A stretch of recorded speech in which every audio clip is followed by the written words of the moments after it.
Okay, let us have our signal of the week.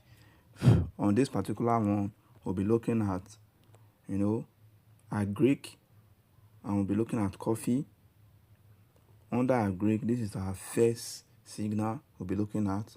All right, like we usually do, we'll start from the monthly time frame, then we'll go to the weekly, and then to the daily. All right, so what do we do here? First thing first, let's look at the historical data of what is happening all over here. Now we can see in this place that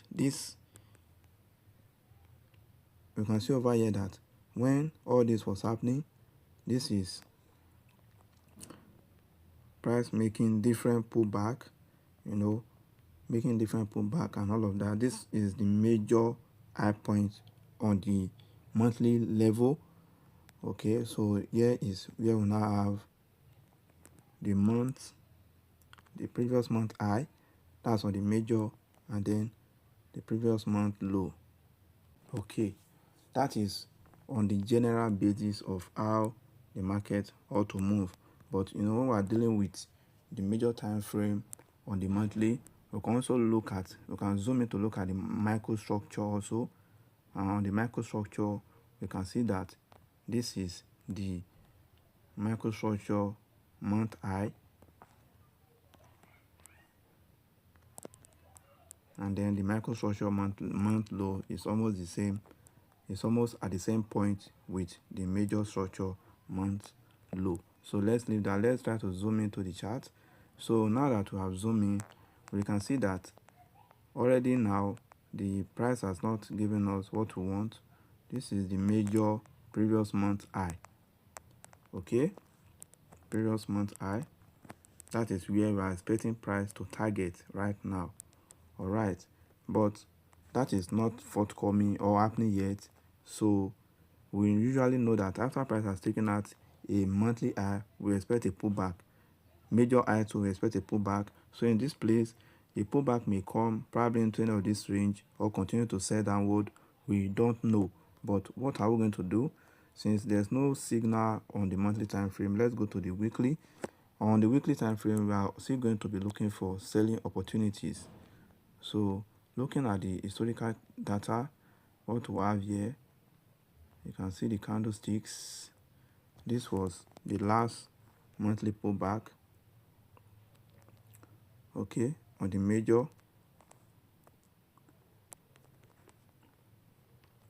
monthly pullback on the major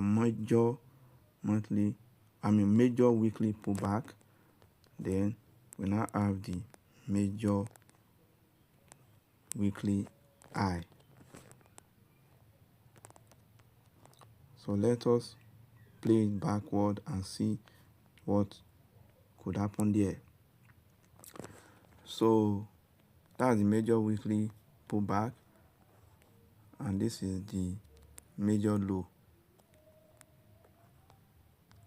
So we also have the micro low and micro high on the weekly in this chart also.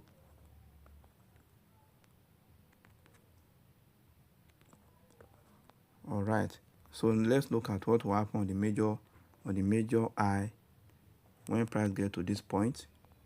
For us to know that, we'll now go to the daily time frame. So on the daily time frame, let us play it and see what happened. You see, on the daily time frame, this is the month. I call it month liquidity sweep, whereby I'm looking for our candlestick formation. I can see it over here. Candlestick formation has already given us our confirmation that this is a good trade, so we can enter this trade for a good sell, and we can target our 1 to 3 as usual. So this is going to be a day supply zone that we can sell on, and our target can be 1 to 3 as usual. All right,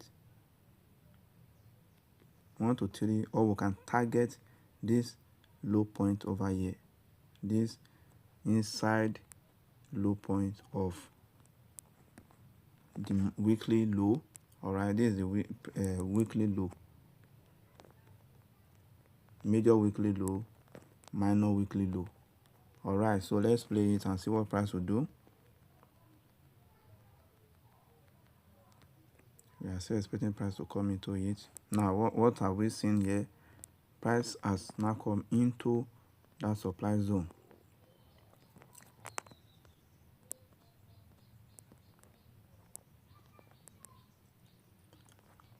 Good. You see what now happens when price came into that supply zone? This trade is already activated, right? Then we have this pullback here, and we also have another pull. We have that day high and day pullback. As a result, this is our continuation trade. You already know it on our second strategy. This is now our second continuation trade. So therefore, we have to set our trade here, trade targets. Also, either targeting 1 to 3, okay, or we can also target this weekly low, previous week low. So let's see what will happen. Okay, you can see what happened here. The trade is now activated. Also, we can target another trade. Let's see if another trade, this is another demand zone as a continuation trade, and we can also target either 1 to 3 or this low point over there. Now let's see what happens. Okay, we can see what happened there.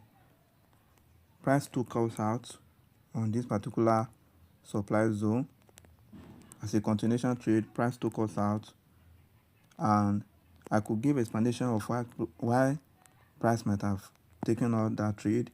You know, this was the usual low point, or this pullback for the day supply zone. So usually what price supposed to do, or we anticipate price to do, is that when it tap into this already established supply zone, so therefore want it to come down and take out this low that made it to push up. Want it to come back, take this low. It's after taking that low that we now expect price to come into this already established supply zone and continue to sell. But in this situation, we will not allow price to take the low, because sometimes price may not take this low first. It will just activate the supply zone and continue to go downward. We have seen that in our case 3 study. Now what now happens here? Since this is now another supply zone on the daily, and this supply zone is coming from an established supply zone, also supply zone 1, supply zone 2, and everything inside that supply zone. What can we do? We can place our sell entry there, and also target that 1 to 3, or we target down to this point of trade. So this will give us about risk of 9 risk to reward. So I'll put the target, the entry, everything, all the data on the screen here, so that if you want to enter this trade, you can enter it risking 1 to get 9. All right, let me pause and see. All right, so this is the signal we are generating on this trade. This one failed, we did not enter it. So our target is this particular trade that has not been activated. We want price to come into that zone, come into this zone, and then activate and go downward. I wish every one of us the best.